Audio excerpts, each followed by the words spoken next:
Section 2. You will hear a fitness manager of a leisure club talking to some new members. First, you have some time to look at questions 11 and 12.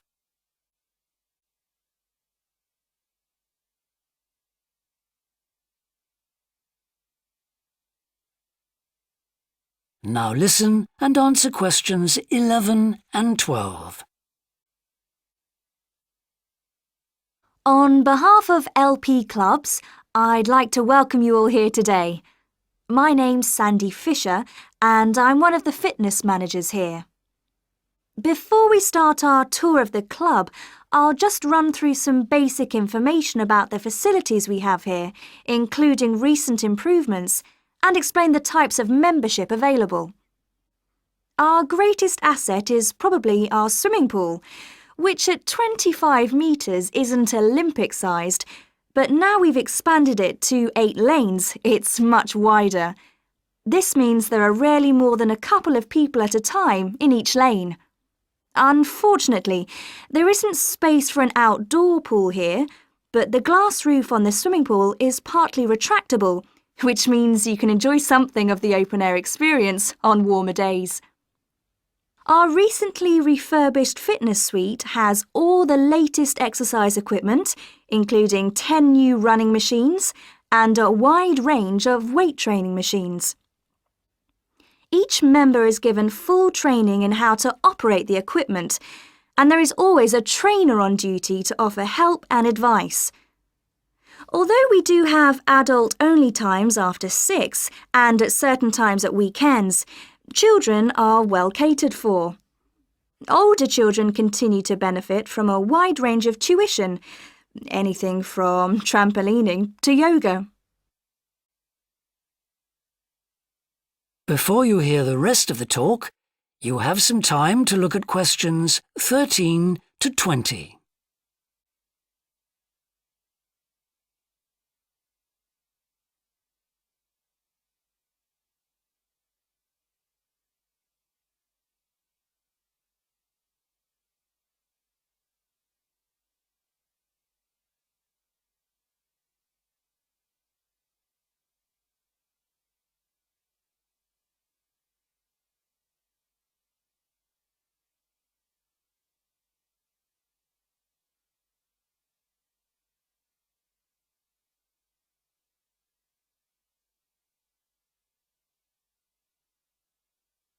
Now listen and answer questions 13 to 20. One thing all our members appreciate about us is that we take very good care of them. This starts on day 1 with your personal assessment. You are asked to fill in a questionnaire giving details of any health problems. One of our personal trainers will then go through this with you. The trainer will then take you through the safety rules for using the equipment in the fitness suite. During your next exercise session, a personal trainer will work with you to make sure you understand these. It's very important to do this because we really do want to avoid having any sports injuries. There's a lot more to looking after yourself than simply lifting weights. At the end of the personal assessment, the trainer will draw up a plan outlining what you should try to achieve within a 6-week period. This will then be reviewed at the end of the 6 weeks. Now, I'll just quickly run through the types of membership we have available. All members must pay a joining fee of £90 in addition to the rates for the monthly membership fees.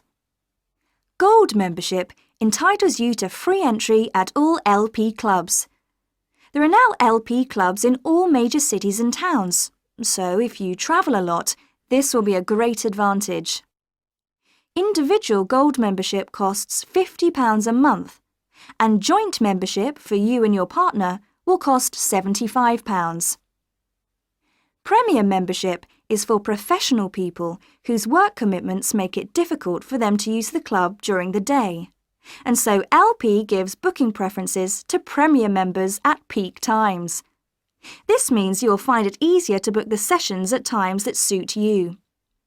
Reciprocal arrangements with other LP clubs are available to Premier members. Premier membership is for individuals only, but you'll be sent passes for guests every month. The monthly fee is £65. You don't have to have any special clothes or equipment when you visit the club. We provide robes and hairdryers in the changing rooms, but it's very important to remember your photo card because you won't be able to get in without it. For people who aren't working during the day, That is the end of section 2. You now have half a minute to check your answers.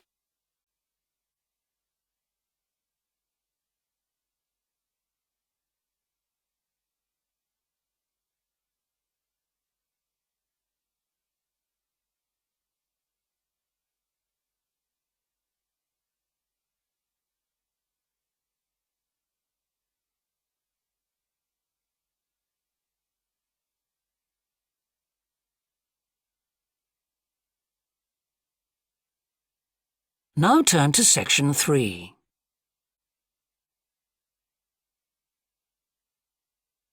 Section 2. You will hear a representative of a city council giving information about 2 new facilities which are opening soon in the city. First, you have some time to look at questions 11 to 14.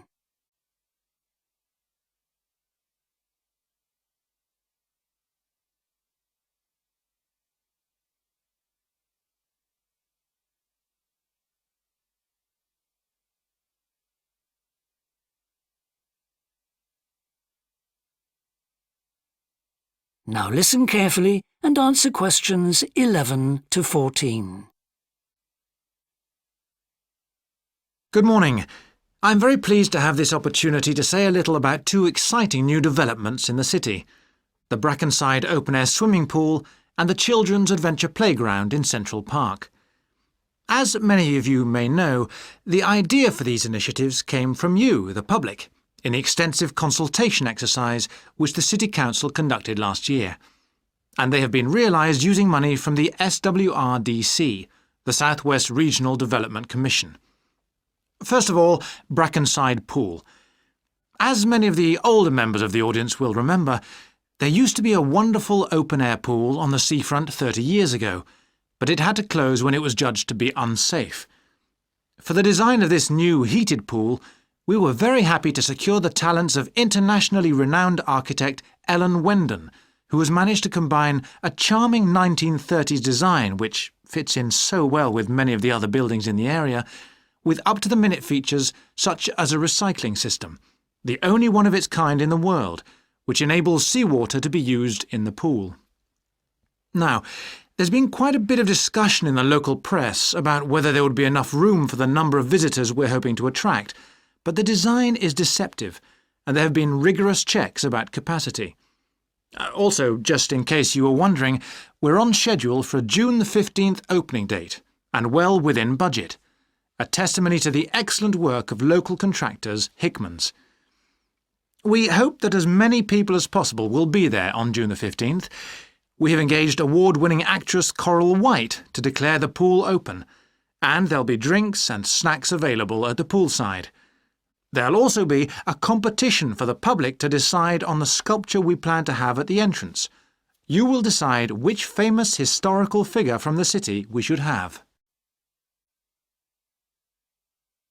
Before you hear the rest of the talk, you have some time to look at questions 15 to 20.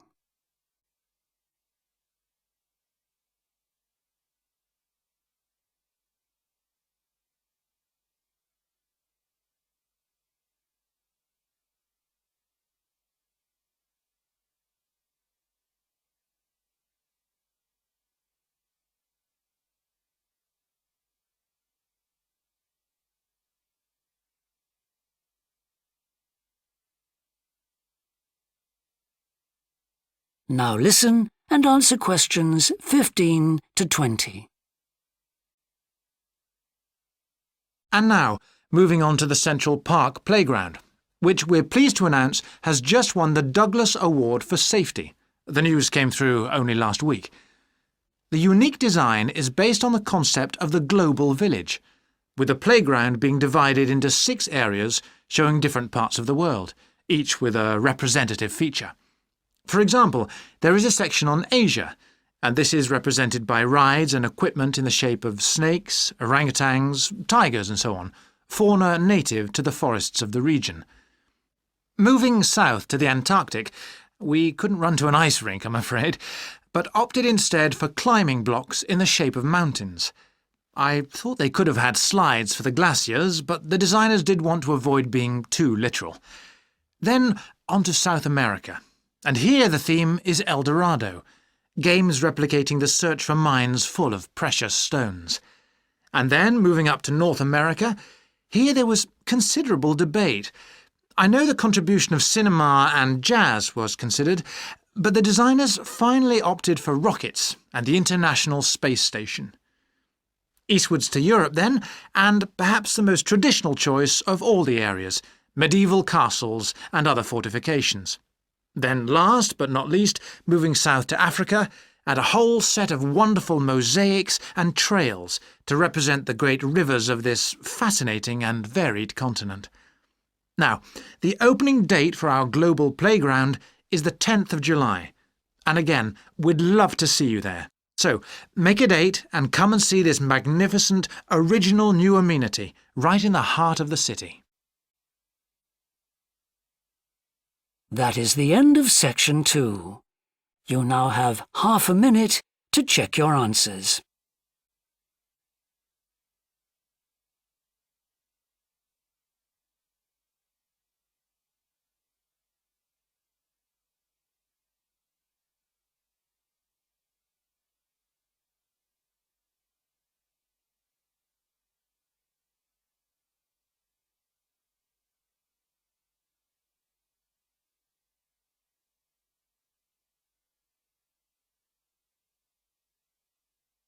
Now turn to section 3.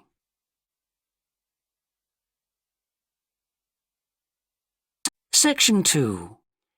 You will hear a woman called Alice Bustle talking on the radio about the Dolphin Conservation Trust, an organisation which tries to protect dolphins. First, you have some time to look at questions 11 to 15.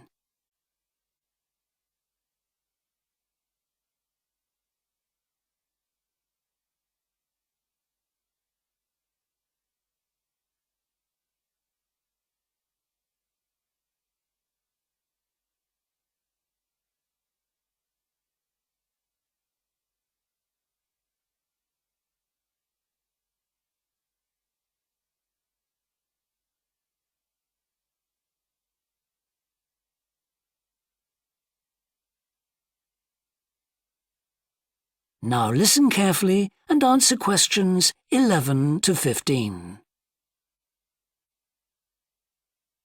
Today we're pleased to have on the show Alice Bustle from the Dolphin Conservation Trust. Tell us about the trust, Alice. Well, obviously its purpose is to protect dolphins in seas all around the world. It tries to raise people's awareness of the problems these marine creatures are suffering because of pollution and other threats. It started 10 years ago and it's one of the fastest growing animal charities in the country, although it's still fairly small compared with the big players in animal protection. We're particularly proud of the work we do in education. Last year we visited a huge number of schools in different parts of the country, going round to talk to children and young people aged from 5 to 18. In fact, about 35% of our members are children. Oh. The charity uses its money to support campaigns, for example, for changes in fishing policy and so forth. It hopes soon to be able to employ its first full-time biologist with dolphin expertise to monitor populations. Of course, many people give their services on a voluntary basis, and we now have volunteers working in observation, office work and other things. I should also tell you about the award we won from the Charity Commission last year for our work in education. Although it's not meant an enormous amount of money for us, it has made our activities even more widely publicised and understood. In the long term, it may not bring in extra members, but we're hoping it'll have this effect.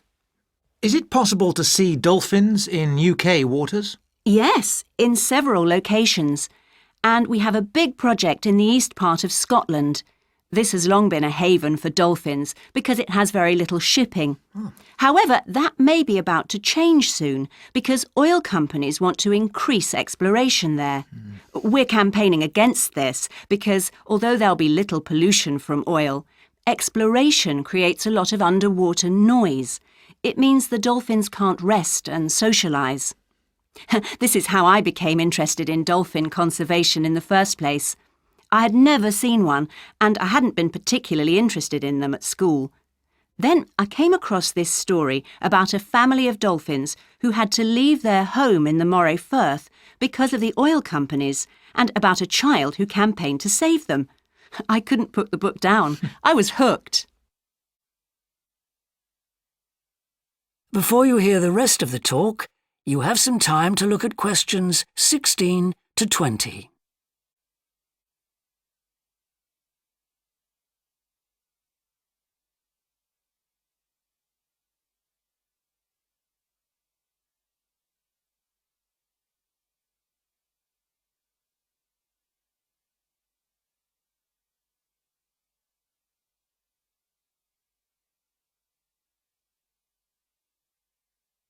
Now listen and answer questions 16 to 20. I'm sure our listeners will want to find out what they can do to help. You mentioned the Adopt a Dolphin scheme. Can you tell us about that? Of course. People can choose one of our dolphins to sponsor. They receive a picture of it and news updates. I'd like to tell you about 4 which are currently being adopted by our members: Moondancer, Echo, Kiwi and Samson. Unfortunately, Echo is being rather elusive this year and hasn't yet been sighted by our observers, but we remain optimistic that he'll be out there soon. All the others have been out in force. Samson and Moondancer are often photographed together, but it's Kiwi who's our real character, as she seems to love coming up close for the cameras, and we've captured her on film hundreds of times. They all have their own personalities. Moondancer is very elegant and curves out and into the water very smoothly, whereas Samson has a lot of energy. He's always leaping out of the water with great vigour. You'd probably expect him to be the youngest. He's not quite. That's Kiwi. But Samson's the latest of our dolphins to be chosen for the scheme. Kiwi makes a lot of noise, so we can often pick her out straight away. Echo and Moondancer are noisy too, but Moondancer's easy to find because she has a particularly large fin on her back, which makes her easy to identify. So, yes, they're all very different. Well, they sound a fascinating group. And how would you go about... That is the end of section 2. You now have half a minute to check your answers.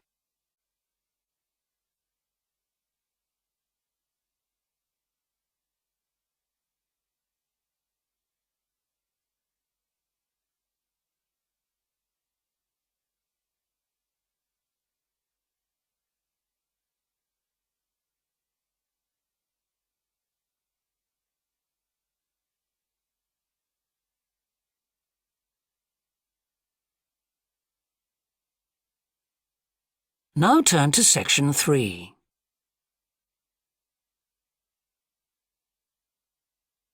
Section 2. You will hear a recorded talk giving an introduction to the historical theme park of Manham Riverport in England.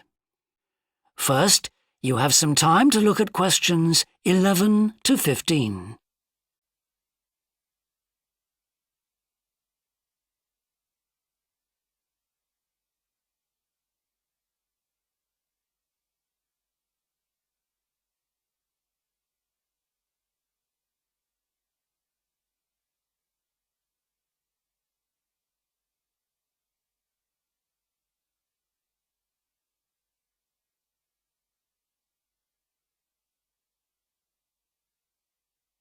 Now listen carefully and answer questions 11 to 15.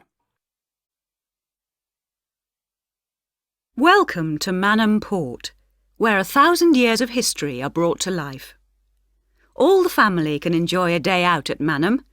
Visit our copper mine, see models of the machinery it used, have your photo taken in 19th century costume, experience at first hand how people lived at different stages throughout history, and especially how children studied, worked and played.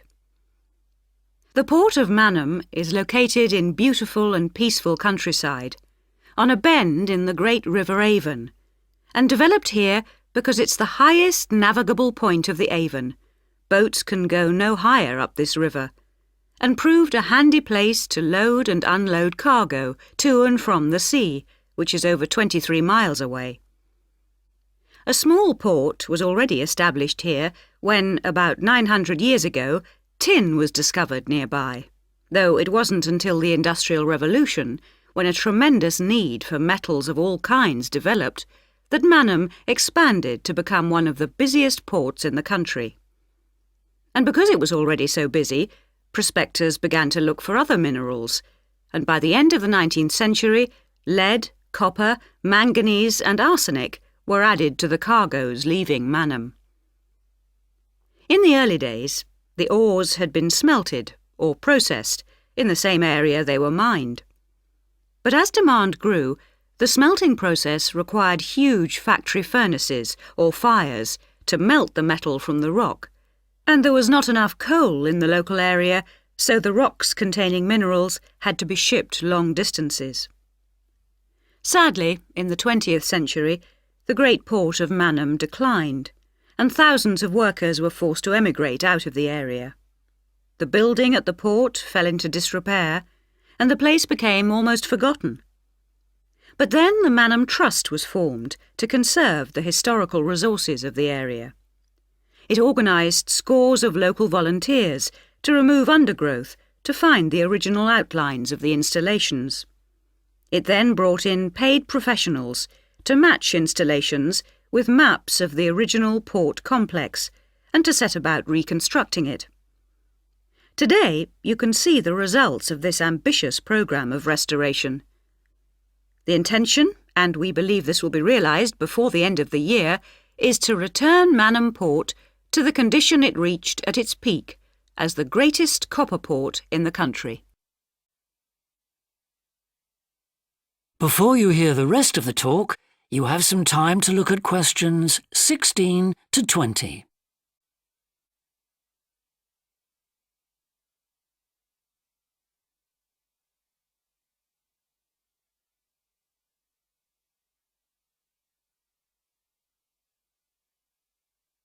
Now listen and answer questions 16 to 20.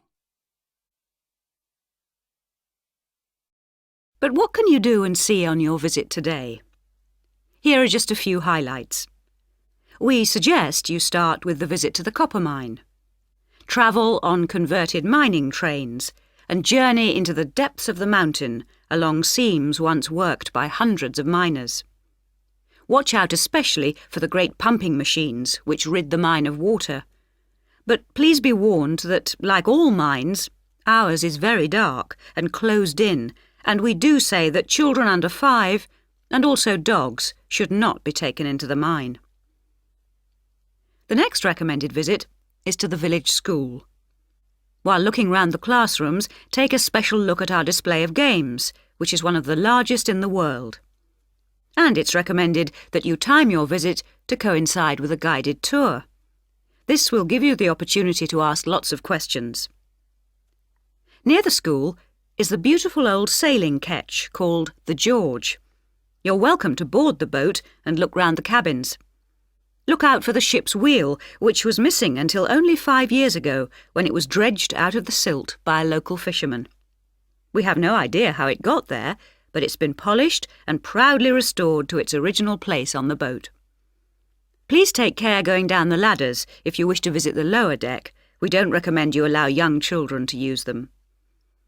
So we hope you have a memorable visit to Manham Port, and will tell your friends all about us. That is the end of section 2. You now have half a minute to check your answers.